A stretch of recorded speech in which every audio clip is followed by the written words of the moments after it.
I don't know you guys, but am I the only one whose face all of a sudden becomes a shit-crusted asshole every time I leave my house and I'm around people? Am I the only one, dude? My face feels like I just motorboated a homeless person whenever I'm out in public. I just want to touch it and wipe it and scratch it, dude. What the fuck is up? This is the Constant State of Annoyance podcast, and I am your host, George Blaha. Thank you for clicking. Thank you for misclicking. I'm just glad you're here. If you clicked on it, it means that you're alive and you're one of the lucky ones. You're one of the lucky ones, dude. And it also means that you've quarantined yourself to the point where you've exhausted all of the other TV series, podcasts, video games, and you landed here. I'm fucking glad out of boredom you clicked on me. This shit's getting wild, man.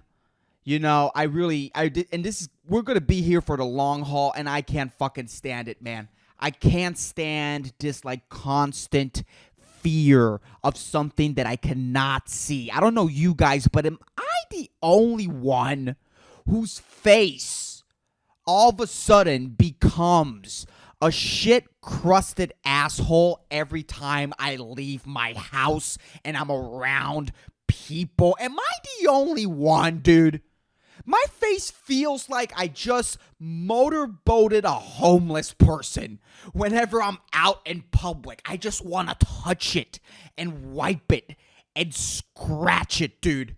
I don't know what the fuck it is that every time I leave my house, I just become overly aware of the amount of boogers that are inside my nose, dude. All of a sudden, when I'm out and about around people, my nose starts to doubt the capacity to which it could contain my boogers, bro. I cannot stand it. Okay? When I'm in my house, my nose is like, dude, I got it.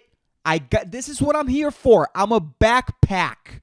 Okay? I am luggage for boogers. And I could also hold your glasses if you want to. But when I'm out in public, you know, my nose starts shaking, dude. It starts tingling. Like, I don't know, man. I don't know if I can carry this load, dude. I need some help. Okay, can you put your finger in there and check if everything's okay? When I'm around fucking people, it sends these fucking tingling sensations, you know? Signaling to my brain that something's wrong on the inside. Why is it that whenever I'm around people, this seems to be the fucking case, dude? I can't stand it anymore. I can't stand this whole, like, I can't touch my face when I'm in public, and I feel like doing it. Why the fuck is it that whenever I'm in public, my eyeballs need a massage, dude? I need to fucking rub my fucking eyes. Why is that the fucking case? Why is it that whenever I'm in public, my eyeballs feel like the day after a gay orgy at a barn? Why is that the fucking case, dude? Like, if I have fucking conjunctivitis. What? Can someone explain to me what this phenomenon is, dude? My eyes go full conjunctivitis on me whenever I'm in public, and I can't fucking stand it. By the way, is it wrong to assume? I've been thinking about this. I've been really thinking about this. I don't know if this is wrong. I need someone to correct my behavior. You know? I don't know if this is happening to you guys, but, like, everything on the internet, and I can see it happening to me too, like the ideas that are, like, inhabiting my mind. But since we're, like, away from each other, you know, because at least me, who I am, I don't have any sensibilities. I really don't, dude. Like, when I'm around comedians, like, the things I say, dude, is for me to never have an office job ever. Like, this is just who I am. I like this free thinking. I like diving into controversial topics, but without, just, toying around with certain ideas, even if they're horrible. It's just fun. It's just the way I am. It doesn't mean I'm a horrible person because I think these things. It's just, I just like toying with different thoughts. It is what it is. With that said, right? Because, by the way, me being isolated, because I could get a sense of like the public sensibilities, like the sensibilities of like most people just by being around them, You just look at their faces, you say things, and you're like, oh, okay, I'm not going to touch that topic again. But with that said, is it weird to assume that homosexual men are the demographic of people that most suffer from conjunctivitis? Is it wrong to assume that? Like, I don't have any data on me. I have the laptop. I don't really think that information is going to appear. Or maybe if I Google it, I'm going to be surprised. No, it's actually Asian women who actually suffer more from conjunctivitis for some reason. Straight, racist Asian women. Just old ladies with conjunctivitis. Is that weird to assume? Because, like, let's be honest. That's the only orifice that's at your disposal. That's the orifice that's like, that's the one that you get to play with. And there's a reward, which is crazy. Women don't have it. Men do. That's where the guy's G-spot is. It's in our fucking butts. So there's like there's an incentive to play with a guy's butt, whether you're, heterosexual or homosexual. But as a heterosexual guy, women don't go for the ass. Women don't go for the nipples, by the way. Women never go for the nips, bro. Like, why don't you just go for it, man? Just see what happens, Maybe I'll giggle. Maybe I don't know what's going to happen. This is why I always hate this whole dumb debate. Like, no, women are actually more horny than guys. No, you're not. No, you're not. Not a single woman has gone for the nips without me requesting it. And it's not something that I request, but it's something that I would like done to me without me asking for it. Just catch me by surprise. But there is, but when you're a gay dude, you have a lot of contact with the ass. It's on your mustache. It's on your fingers.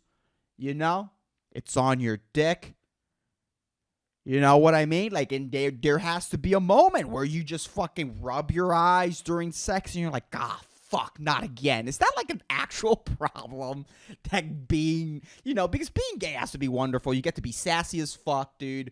You get to, I don't even know. I don't even have to explain myself. It doesn't matter. We all know it, and I'm glad that they're part of the community. Put it in whatever hole you want to. But there has to be a downfall to this, and that's just like the conjunctivitis, dude. Do like fucking conjunctivitis particles, do they get like airborne, right? Do they like linger in the air if you like plow, if you have like really rough, hard anal sex? Is that like a thing, dude? Like if you're gay, right, and you wake up one day and your eyes are fucking crusted shut because you have conjunctivitis, do you like wake up and you're like, man, last night's sex was good? Like, is that a thing?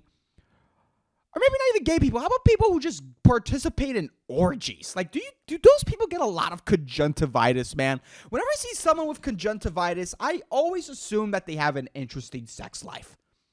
Right? I think it's better to have conjunctivitis and know why you have conjunctivitis than to have conjunctivitis, you have a dull sex life or no sex life, and your eyes are just encrusted shut for whatever reason. Because some fucking tall cunt decided to like scratch their asshole with a fucking doorknob, and you touched it, scratched your eyes, you fingered your eyeballs, and all of a sudden you wake up and you can't open your eyelids. Now that fucking sucks, dude. I wish one day, man, I could have conjunctivitis and know where it came from. Oh God, dude. This is where my mind wanders when I'm fucking isolated, when I'm forced to stay home. I can't stand it anymore, dude. I really cannot stand it. The only time that I get to go out is to my job. I'm working like 1 day a week, and it's like I don't really enjoy my job, but this is the only time I get to talk with other people, see other faces, smell different smells. I see different colors, and it's just it really boosts me up, man. And I'm working at a drive-thru at a fast food at Starbucks, dude. Fast food for cunty people. And I still get that feeling. That's when I most get that feeling, dude, because I'm in public and my face gets extra itchy. Especially, my face gets especially itchy. It feels like the taint of a bum whenever, because I'm only talking to people through the drive-through intercom first before, I take their money at the fucking window. And if someone coughs at the drive-through intercom, I just get a fucking reaction all over my face. I just want to touch my face. I want to lick my fingers. I don't know what it is, man. I want to scratch my ears. It's so hard not to want to touch your face when I hear someone cough. And the thought, and then when they appear through the window, it's cranked up to a fucking 1,000, dude. I do wear gloves. I think I'm going to start wearing a mask now whenever I go to my job. I don't know. It's an aesthetic thing, Everyone else is doing it, but and when someone coughs, dude, and then have to take their money, it's honestly terrifying. It is. It's fucking scary, dude.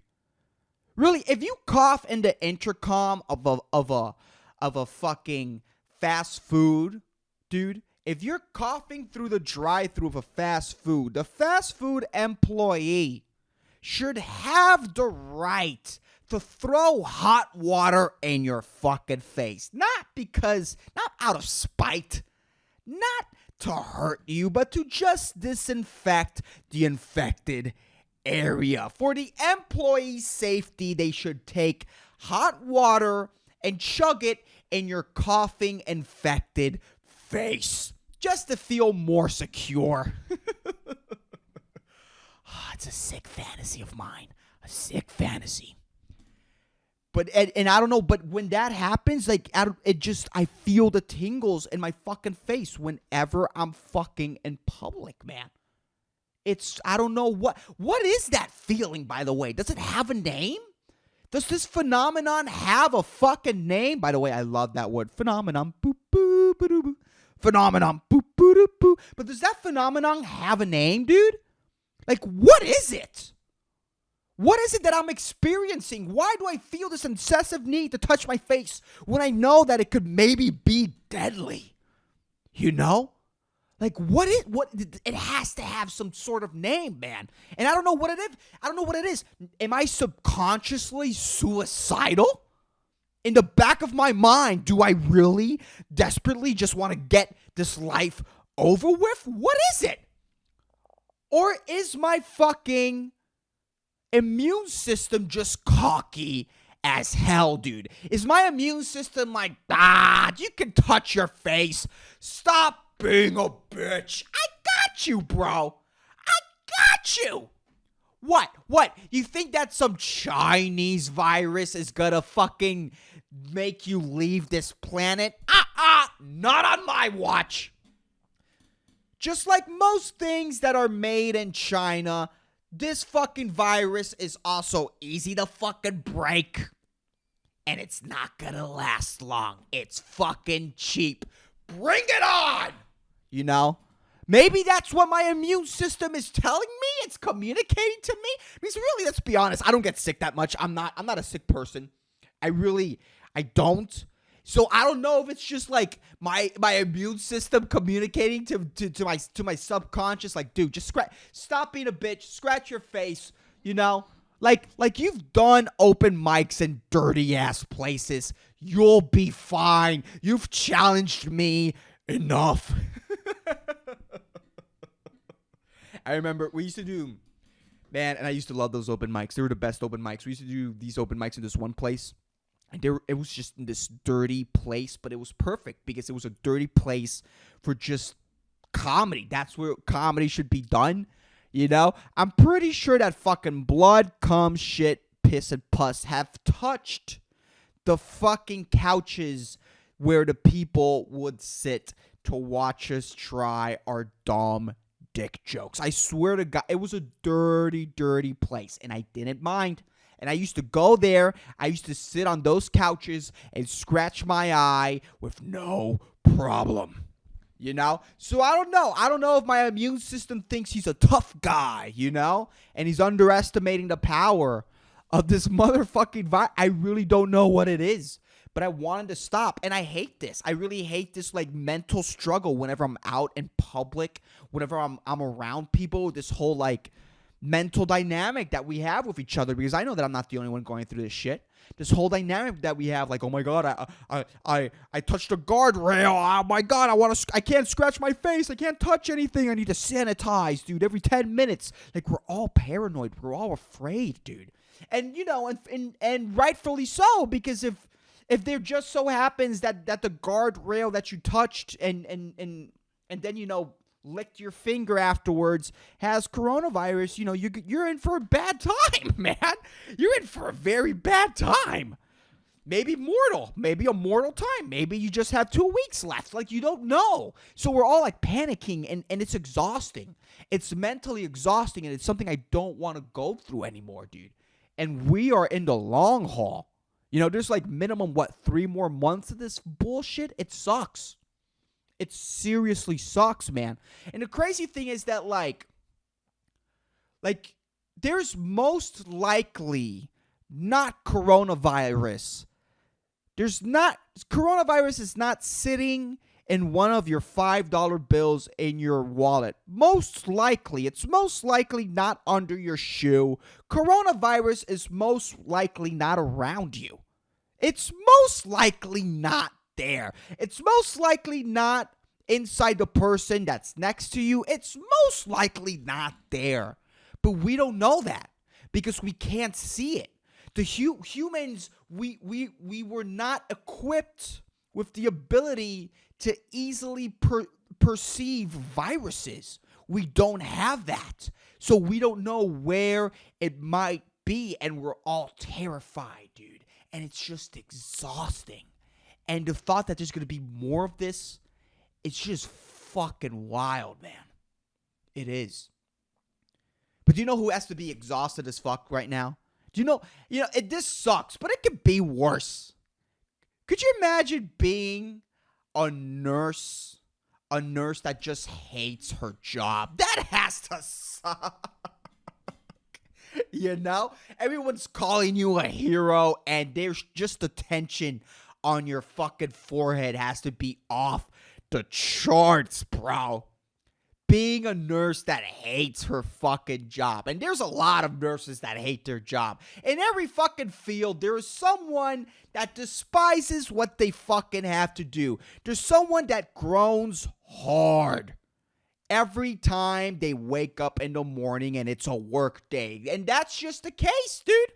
And it's not their fault. I mean, it is and it isn't, We're all forced to fucking, you have to pick a thing. Well, what's going to be your thing? When you're 18, dude, your mind's barely developed, man. You don't understand how important it is to choose something that you fucking love.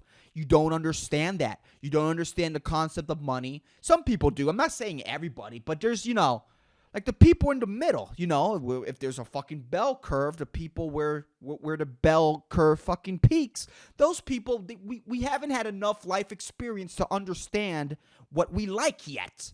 And the fact that you should choose something that you like if you're going to study it. We don't get it, And there's a lot of people that go to be a nurse, because you can finish it in 2 to 3 years. It pays well. And there's a bunch of jobs, dude. And if you're just smart enough to do those 2 years, hey, you're in, And that's what you fucking did. That was your plan. But then 3 months into nursing, you realize, oh, shit. I do not have the empathy and or the patience to deal with sick people. You notice that you hate your job because sick people are whiny little bitches. You can't stand the fact of how much they complain, how much they cry. Oh my God, I had knee surgery and I'm stuck in a bed. Bring me an extra pudding, can you? And you can't fucking stand it, dude. You have sick thoughts at your job of just taking a pillow, dude, and just fucking placing it on that whiny fucking cunty patient. Every day at your job, you just think of creative ways to kill the people that you have to nurse into health. Whenever a patient dies, there's this feeling of relief that comes upon you. Because you're like, oh man, my workload has just lessened, and slowly, like this job that you hate, working at a job that you hate is going to change your thoughts, is going to change the way that you fucking think, dude.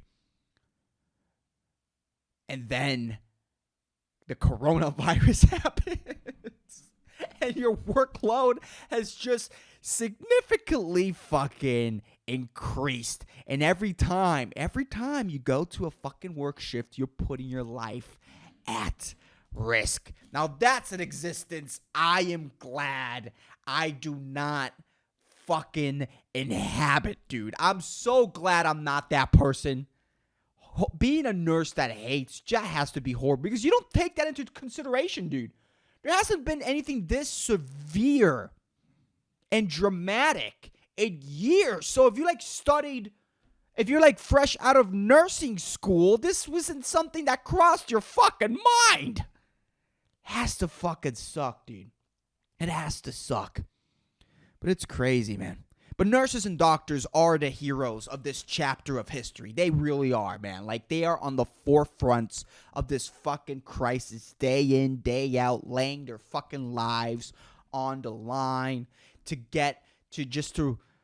save as much lives as possible. And it's fucking insane, man. It's fucking wild. But with that said, dude, it's like they are the heroes of this chapter in history, and they are not getting laid. They are not getting their fair share of their genital of preference. They are not getting laid, touched. Everyone in their life is just distancing themselves away from them. Everyone's calling them heroes, but from afar, they are fucking clapping, for nurses and doctors, but, 20 feet away from them. They don't want to get close. They don't want to pat them on the back. They're the heroes, but no one wants to get close, dude. Really, they don't. And it fucking sucks, man. It's not like New York policemen and firemen during 9/11, dude. Those guys were getting pussy the day after. The day at September 12th? Oh, man. They were doing threesomes and shit. The freaky girls were going out, rewarding the heroes of that chapter in history, fucking asking them, hey, did you wash the uniform? Did you wash? Oh, you didn't? It still has the dust of the towers? Put that on. All the freaks, dude. All the freaks that rewarded those heroes in that chapter of history. It's fucking wild, dude. It's hard. I'm trying to remain positive throughout this whole thing, and it's really hard to just, have any pep in my step, to be in the mood, to fucking skip around, enjoy. It's hard. It's hard to be, like, mentally healthy when you're, like, trapped in your house and you don't want to be there, It really is.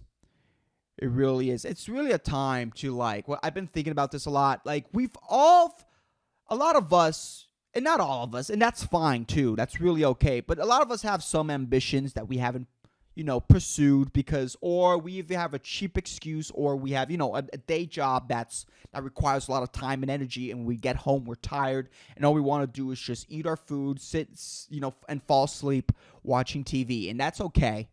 That's fine. It's an excuse. You should find the energy to at least put 1 hour a day into what you would call your dream or whatever. But, now, like, we have all this time on our hands. I mean, sure, yeah, there's people out there who have a dream. They have something that they want to pursue, and they don't have the money for food. That's another set of problems. But I'm talking about privileged people. This message goes to privileged people. If you're, at least me, I'm 23. I live with my mom. It's not a sexy situation, I know. But right now, being 23 and living with your parents is the way to fucking go, dude. Like, my bills are non-existent, dude. Non-existent. I don't have to waste money. I don't waste money. I have a roof over my head. I have food in my belly. I am so fucking thankful. And not only that, but I have all of this time to put into things that I love. I'm making videos, I'm putting more time into the podcast. I'm doing the things that I should have done. I'm fucking studying for shit. I look at all this time I have readily available, and it's just like, yeah, we are in this horrible mindset that, oh my God, I'm trapped in my house. It's depressing to be trapped in your house, but but there's also another point of view to look at it is that look at all this time I have. Let's use it wisely. That's all I'm trying to say. If you're like me, dude, if you're some 20-young-year-old, you're trapped in your parents' house, motherfucker, fucking drop the Xbox controller, okay? Fucking let go of the bag of Cheetos, suck your fingers, dude, and get to fucking work. We're always fucking complaining, dude. We're always boo-hooing over the fact like, oh my God, if I only knew better when I was 15, when I had no responsibilities and all this time on my hands, if I only knew better. And that's fine, because at 15, 18, 20s, early 20s, you don't have the perspective yet. You don't see life completely. But now you have that time. We're kids again. We have the time that we used to have when we were kids during summer break. Do you really want to use that time to watch The Sopranos, watch The Wire, rewatch Game of Thrones? Is that really how you want to use and invest your time into gaining man tits and a disgusting gut? Is that what you want to do? Or do you want to emerge from this motherfucking pandemic as a more useful member of society, as a more capable fucking adult? That's what you want to fucking do. That's the way to fucking go during this pandemic, dude. Really. And I understand it's hard. What I personally do, this is what I do. I work out in the morning. What I try to do, I don't always do it. And when I don't do it, I hate myself. I hate myself, and it takes a toll throughout the whole day. What I try to do is to wake up as early as possible, dude. And the first thing I do is don't look at your phone. Don't not dare look at your fucking phone. Just go outside if you have an outside to go to. If you don't, just try to sit alone in a room and do exercise as soon as possible. That sets the tone for the rest of the fucking day. When I work out, this like boo-hoo-ness that's inside my head, this, oh my God, I'm trapped. What am I going to do? I'm trapped in my house. That fucking bitch ass feeling that's constantly inside me because of the whole situation, and rightfully so. I understand why this feeling is here. But when I work out, those voices, those crying, whiny, bitch-ass voices are muffled. They're muffled. And I could see things clearer. And I could just, I put myself to work. And I'm not like working 12 hours, 8 hours. But at least it gives me this like window of time of muffled voices. I have like 5 hours before the voices start, getting loud again. These, oh my God, I don't know what to do. Comfort, give me fucking comfort. Those fucking voices, just chasing that cheap dopamine. What I do is I work out. I have a window of time of like 5 hours. Use 1 hour of those 5 hours. Use 1 hour, dude, to do something that you've been putting off to do, man. Be productive. And it's not like, oh my God, society tells you to always be productive. Yes, it does, but it's a human thing. You're going to feel better when you challenge yourself. When you've been putting off something that you've been wanting to do because it's scary, it's hard, there's not fucking instant gratification to it. Just go and fucking do it. This is the time, dude. It is horrible. There are horrible times, but try to see the positivity to this. You want to emerge from this quarantine as someone who has grown at least a little, dude. At least a little. You know what I mean? With that said, Puerto Ricans should use this time to step up their fucking disgusting, sad pasta game. They fucking should. And let me tell you something. Puerto Ricans know how to cook. Puerto Ricans, the Puerto Rican menu, it's so creative. It's so beautiful. It's tasty. It's healthy if you want it to be, of course. It's amazing, dude. Like, dude, plantains, edgy, emo, bananas, bro. Somehow Puerto Ricans figured out how to take plantains and turn it into French fries. Tostones. Those are our French fries from fucking bananas. By green bananas, we made our fucking French fries. A side dish, dude. And not only that, from fucking plantains, we figured out mofongo. One of the most amazing main courses that I have ever tried, dude. It's amazing how much we figured out and how delicious our food is. Puerto Ricans are exceptional fucking cooks, dude. Like, I am glad I came out of the vagina of a Puerto Rican because the food that I've tasted, that I've had the opportunity to try is amazing. It really is. With that said, dude, Puerto Ricans could not cook pasta for shit, dude. Puerto Ricans cannot, dude, if someone ever offers to cook, ever invites you to their house, hey, come on, let's go to my house, I'm going to cook spaghetti. Come have some spaghetti with me and my family. You ask that person for their 23andMe results before going to their fucking house. If there is 5% or more Puerto Rican in those results, you make a cheap excuse, dude. Okay, because Puerto Ricans do not know how to make pasta. I just think we're biologically incapable of making some good pasta. Why are you putting adobo on the meatballs? Adobo doesn't belong on the meatballs.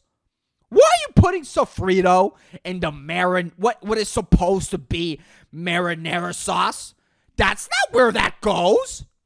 What are you doing? Put down the noodles. Motherfucker, we're going to fucking Olive Garden. What are you doing? And if you're Puerto Rican and you're thinking, well, my mom makes a pretty good lasagna, dude, you're wrong. Your mom makes layers of dog shit and cream cheese. You just lack fucking perspective. Puerto Ricans can't make pasta for shit, dude. I'm telling you, Italians would rather go to fucking Olive Garden for a whole year, every day of the fucking year, than to try one spaghetti and meat sauce of a fucking Puerto Rican. Trust me. It's disgusting, dude. It's like, don't even let a Puerto Rican try to open a can of Chef Boyardee because they're going to fuck that up somehow. We're incapable. We're incapable of two things: of not being loud and making pasta. It's just in our blood. I don't know what it is, but it's just the attempt, the sad, just stomach turning and just attempt to make pasta that a Puerto Rican, it's sad, dude. It's sad. And Puerto Ricans insist on making pasta. Puerto Ricans just insist. They can't stop. They can't, and I don't even know why it's horrible. It's disgusting. Make some rice, make some fucking meat, and season it in a Puerto Rican manner. Get away from the fucking noodles, Grandma.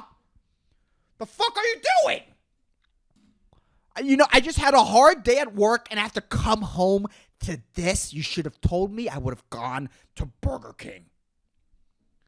It's horrible, dude. Puerto Ricans can't make pasta for shit, man. And they insist on making it. You either do something right or you don't do it at all. Okay? With that said, there are a lot of Italians in purgatory right now. There are in heaven's waiting room. There are a lot of Italians, you know, just taking a number, sitting around, twirling their thumbs. A lot of Italian souls lurking around in the other side. With that said, dude, if you're a Puerto Rican and you want to up your pasta game, not only up your pasta game, if you want to make pasta ever again, what you should do, you need 3 things. You need heroin, you need that nasal spray that brings people back from ODing on opioids, and a loved one. You need these 3 fucking things. Okay? You need a lot of heroin. You inject that a lot amount of heroin inside you, and you OD. You tell your loved one to spray you with that over OD nasal spray. First, they count to 300, and then they spray that in your nostrils after they count to 300. So it could give you the time to just walk around purgatory. Don't take a number. You're just loitering. You're loitering and mingling. You go to the fucking other side. You OD and you go to the other side, to purgatory, and you mingle with some Italians, and you exchange fucking recipes. Use this time to grow as a cook. Use this time to prove me wrong that Puerto Ricans cannot make good pasta. Go to fucking purgatory. Talk to some fucking Italians, and by the time that your loved one counts to 300, puts the anti-OD spray inside your nostrils, you're going to wake up with new-found knowledge to make good fucking pasta. Please. Just please. Or fentanyl. Fentanyl also works. But anyways, I have a segment on this podcast where I say an inspirational quote. I love inspirational quotes. They really help me get through my week. But the inspirational quote of the week is... I looked up quarantine inspirational quotes, and this is what came out.